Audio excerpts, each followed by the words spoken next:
Hello students, this is Prachi. Welcome to our channel. आज हम करने वाले हैं क्लास 11 फिजिक्स चैप्टर 9 का नया topic, that is Poisson's ratio.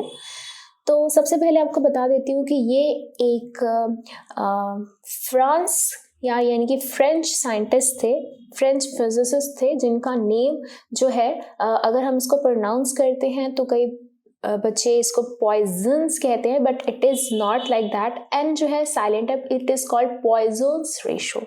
Poisson's ratio, ठीक है। एन इज साइलेंट, क्योंकि जो फ्रेंच होती है उसमें आपको पता ही होगा कि एन जो रहता है ऑलमोस्ट साइलेंट रहता है, ठीक है। अब चलते हैं इसके रेशो के बारे में। अगर हम डे टू डे लाइफ की बात करते हैं तो अगर आप एक रबर बैंड को स्ट्रेच करते हो तो आप क्या चीज़ ऑब्जर्व करते हो कि वो लंबा हो जाता है, बट लंबा होने के साथ साथ वो पतला भी हो जाता है, राइट। सेम चीज़ अगर हम एक वायर लेते हैं, वायर के ऊपर हम लोड लगाते हैं, उसको खींचते हैं, तो वो क्या होगी, स्ट्रेच तो हो जाएगी बट वो क्या हो जाएगी, पतली भी हो जाएगी। तो इसको कुछ ऐसे समझो कि मान लो ये एक वायर थी जिसकी लेंथ है L और इसका जो डायमीटर है वो है D। हमने इसके ऊपर लोड लगाया, कुछ फोर्स लगाया, कुछ इसके ऊपर वेट अप्लाई किया। अब ये जो है, अब ये कैसी हो चुकी है, अब ये कुछ इस तरीके की हो गई है, ये स्ट्रेच हो गई है, ठीक है। इस तरीके से ये स्ट्रेच हो गई है। अब इसकी लेंथ हो गई है L डैश और जो डायमीटर है वो हो गया है D डैश, ठीक है, under some constant load that is mg, ठीक है। ये चीज़ तो हम ऑब्जर्व करेंगे कि अगर कोई चीज़ स्ट्रेच हो रही है तो उसका जो डायमीटर है वो क्या हो रहा है, कम हो रहा है, ठीक है। ओके, तो सबसे पहले अगर मैं बात करती हूँ लेंथ की, तो हमें क्या दिखाई दे रहा है, चेंज इन लेंथ दिखाई दे रही है। हाँ जी, दे रही है हमें। तो चेंज इन लेंथ क्या होगा, change in length that is delta L। वो क्या होगा, ओरिजिनल लेंथ माइनस जो final length minus original length, है ना। तो final length minus original length, final length क्या है, बड़ी है, माइनस ओरिजिनल लेंथ क्या है, छोटी है। तो यानी कि ये जो क्वांटिटी आएगी ये आपकी पॉजिटिव आएगी, राइट। और अगर हम बात करते हैं चेंज इन डायमीटर की, चेंज इन डायमीटर की, डेल्टा D, तो डेल्टा D में क्या होगा, final diameter minus original diameter. तो हम यहाँ पर देख सकते हैं कि जो फाइनल डायमीटर है वो छोटा है ओरिजिनल डायमीटर से, है ना। तो ये चीज़ छोटी है, ये चीज़ बड़ी है, तो किसी भी चीज़ के साथ बड़ी के साथ जो भी साइन आता है वही हमारे रिजल्ट में आता है। तो यानी कि ये क्वांटिटी हमारी किस में आएगी, नेगेटिव में आएगी, राइट। अब हम यहाँ चेंज इन लेंथ की बात कर रहे हैं, तो चेंज इन लेंथ में जब हमने बात करी थी तो क्या आया था, वो चीज़ क्या थी, वो लॉन्गिट्यूडनल आपका स्ट्रेन था, स्ट्रेन ही होता है। तो सबसे पहले हम यहाँ पे निकालते हैं लॉन्गिट्यूडनल स्ट्रेन। क्या होता है longitudinal strain, change in length divide में ओरिजिनल लेंथ, यही आता है, ठीक है। ओके, ये तो लेंथ की बात होगी, तो that is why it is called as longitudinal strain. और अगर हम डायमीटर की बात कर रहे हैं, यानी कि इस तरीके से फैली हुई चीज जो है वो सिमटी जा रही है ना, मोटी चीज पतली हो रही है, राइट। तो यानी कि अब लेंथ ना होकर ऐसे लिटरली ऐसे वो कम ज्यादा हो रहे हैं, दैट इज व्हाई जब डायमीटर के की बात करेंगे हम, that will be called as lateral strain, की चेंज इन डायमीटर डिवाइड में ओरिजिनल डायमीटर, ठीक है। अब जब हम इन दो क्वांटिटीज को रिलेट करते हैं देन हमें मिलता है Poisson's ratio, that is called Poisson's ratio. वो क्या होता है Poisson's ratio, this is lateral ratio of the lateral strain to the ratio of the longitudinal strain, longitudinal strain. तो पॉइजन्स रेशो को हम लिखते हैं इस तरीके से, sigma equals to the lateral strain that is delta D by D, ठीक है, डिवाइड में लॉन्गिट्यूडनल स्ट्रेन क्या हो जाएगा आपका, डेल्टा L बाई L, ठीक है। तो डेल्टा L बाई L, जब हम इसको रेसिप्रोकल करके लिखेंगे, we will get delta D into L upon में डी इंटू डेल्टा एल। ठीक है, और यहाँ हम साइन लगाते हैं नेगेटिव का। ठीक है, तो हम लिख सकते हैं Poisson's ratio equals to minus of delta D into L upon में डी इंटू डेल्टा एल। तो ये हमें मिलता है पॉइजन्स रेशो। ठीक है, नाउ वेरी इंपॉर्टेंट थिंग कि हमने यहाँ पर नेगेटिव साइन क्यों लगाया है। ठीक है, as I told you earlier कि जब हम किसी चीज़ को खींच रहे हैं तो चेंज इन लेंथ हो रही है, यानी कि लेंथ बढ़ रही है, तो उनका जो चेंज होगा वो पॉजिटिव होगा। लेकिन डायमीटर जो हो रहा है वो क्या हो रहा है, कम हो रहा है। कम हो रहा है तो फिर डायमीटर इस केस में क्या आ जाएगा, नेगेटिव आ जाएगा। ठीक है, चेंज इन डायमीटर नेगेटिव आ जाएगा। अगर मैं इसका ऑपोजिट सोचती हूँ, यानी कि इस चीज़ को मैं प्रेस कर देती, दबा देती, छोटा कर देती, जब मैं इस चीज़ को प्रेस करती, छोटा करती, तो क्या होता, अब ये चीज़ क्या हो जाती, मोटी हो जाती, यूं हो जाती, और लेंथ क्या हो जाती, छोटी हो जाती। अगर मैं इस तरीके से इस पर यहाँ पर ऐसे फोर्स अप्लाई करती, है ना, तो अब लेंथ क्या हो जाती, डेल्टा एल, और ये क्या हो जाता है, delta D, sorry L dash and D dash. अब अगर मैं चेंज देखती हूँ, जब मैंने इसको प्रेस कर दिया, ठीक है, अब d में चेंज देखो, डेल्टा d माइनस डी, अब ये बड़ा है ये छोटा है, तो ये चीज़ क्या आ जाएगी, पॉजिटिव आ जाएगी, है ना। और अगर लेंथ की मैं बात करती हूँ तो delta L dash minus L, तो एल डैश अब छोटा है और ओरिजिनल लेंथ क्या है, बड़ी है, तो छोटा माइनस बड़ा, ये क्या आता, फिर नेगेटिव आता। तो दोनों ही केस में आप देख सकते हो, जब हम उसको स्ट्रेच कर रहे हैं तो एक चीज़ बड़ी हो रही है, एक चीज़ कम हो रही है, जो चीज़ कम हो रही है उसके लिए नेगेटिव लग रहा है, राइट।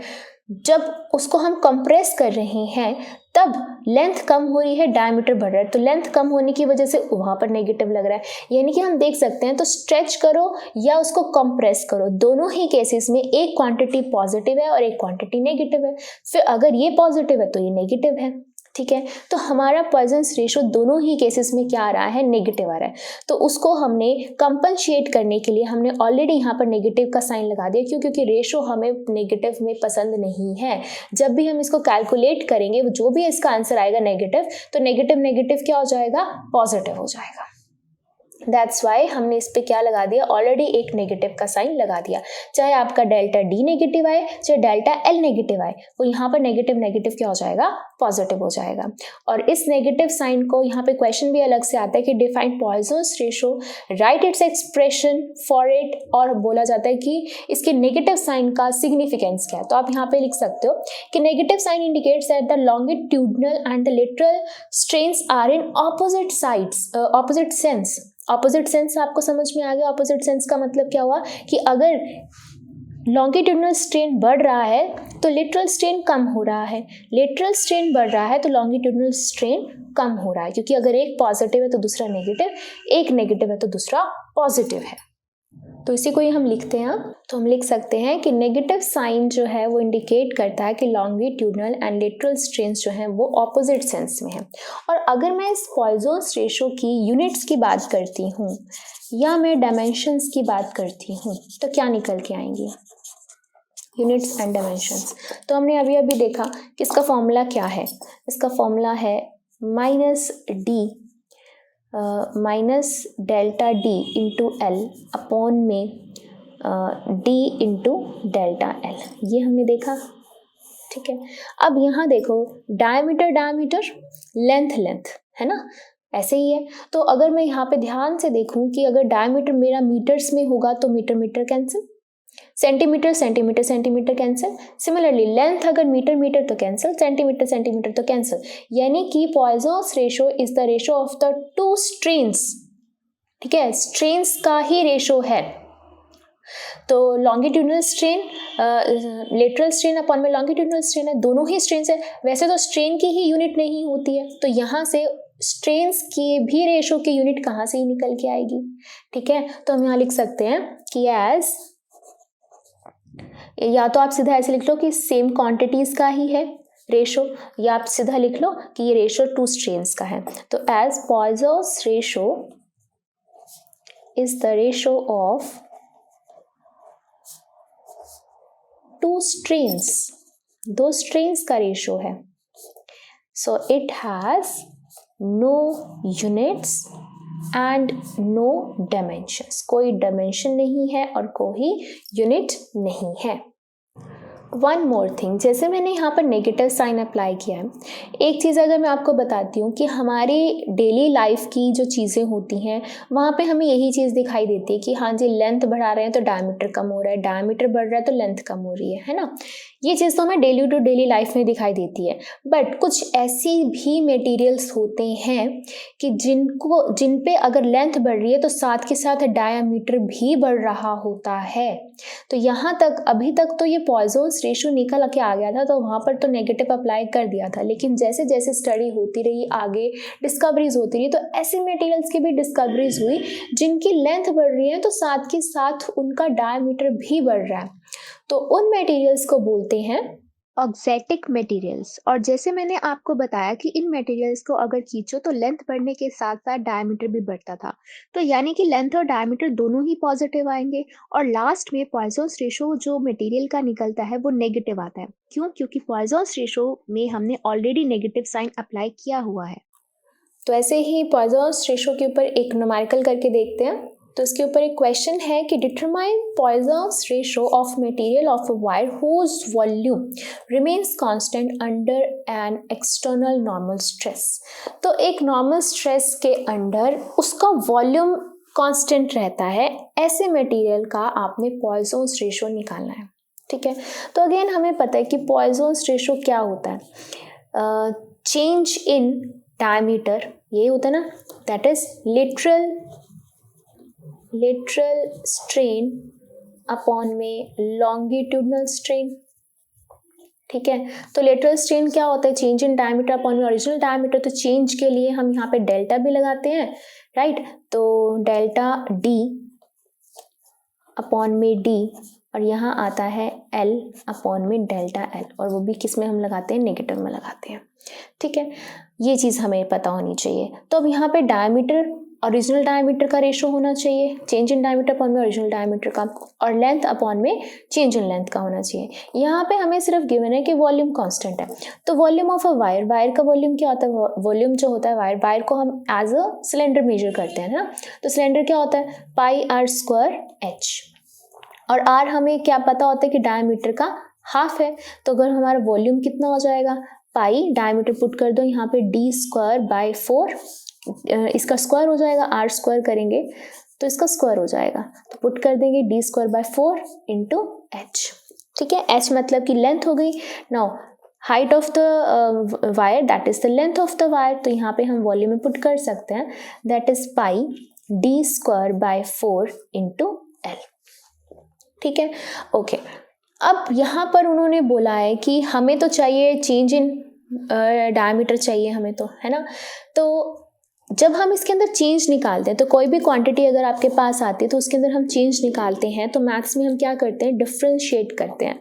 तो डिफरेंशिएटिंग ऑन बोथ साइड्स करेंगे, तो दोनों साइड ही करेंगे. तो डिफरेंशिएटिंग ऑन बोथ साइड्स, तो चेंज इन वॉल्यूम, उन्होंने बोला वॉल्यूम कांस्टेंट है, तो चेंज इन वॉल्यूम तो क्या हो जाएगा, 0. ठीक है. अब यहाँ पर बहुत ध्यान से देखना, यहाँ पे 2 क्वांटिटीज हैं जो चेंज हो रही हैं, है ना. वेरिएबल 2 क्वांटिटीज के हैं, एक तो d है और एक l है, राइट. तो पाई बाय 4 तो कांस्टेंट है, तो पाई बाय 4 को तो अलग ही रख लो. ठीक है. हमने डिफरेंशिएशन करना है किसका, d स्क्वायर इंटू एल का हमने डिफरेंशिएशन करना है. ठीक है. तो हम डिफरेंशिएशन करेंगे किसका, डी स्क्वायर इंटू एल का. तो हमें पता है यहाँ पे कैसा फॉर्मूला लगता है जब 2 का कर रहे होते हैं, first differentiation second as it is, फिर प्लस सेकंड का differentiation first as it is, ऐसे ही करते हैं. ठीक है. ये फॉर्मूला रहता है ना डिफरेंशिएशन का. अगर 2 करते हैं u इंटू वी करते हैं, तो D U dot V as it is, फिर u dot D V as it is, ऐसे ही रहता है. तो यही हम यहाँ पे फॉर्मूला अप्लाई करने वाले हैं. तो अब हम इसी को फॉलो करते रहेंगे और इसको हम सॉल्व करते हैं. ठीक है. तो ये हो गया 0 पाई बाय 4. अब हम डिफरेंशिएशन करने वाले हैं सबसे पहले तो डी स्क्वायर का, और एल को एज इट इज रखेंगे, फिर डी स्क्वायर को एज इट इज रखेंगे और एल का डिफरेंशिएशन करेंगे. ठीक है. अब यहाँ पर देखिए क्या होता है, 2 का कर रहे होते हैं जब मैं डी स्क्वायर का डिफ्रेंसिएशन करूंगी मैं यहाँ पर ये वाला फॉर्मूला पुट करूंगी, ठीक है, कि एक्स की power N equals to N X की पावर एन माइनस वन, और ऑलरेडी यहाँ पर एक्स नहीं है तो यानी कि मुझे डी का दोबारा से डिफ्रेंसिएशन करना पड़ेगा। तो यहाँ पे क्या हो जाएगा 2d, एक बार डिफ्रेंसिएशन, नाउ डी को दोबारा डिफ्रेंशिएट करना पड़ेगा तो d इंटू डी डी हो जाएगा, यानी कि डिफ्रेंसिएशन ऑफ डायमीटर अगेन, ठीक है, into L plus D square as it is D L, ठीक है।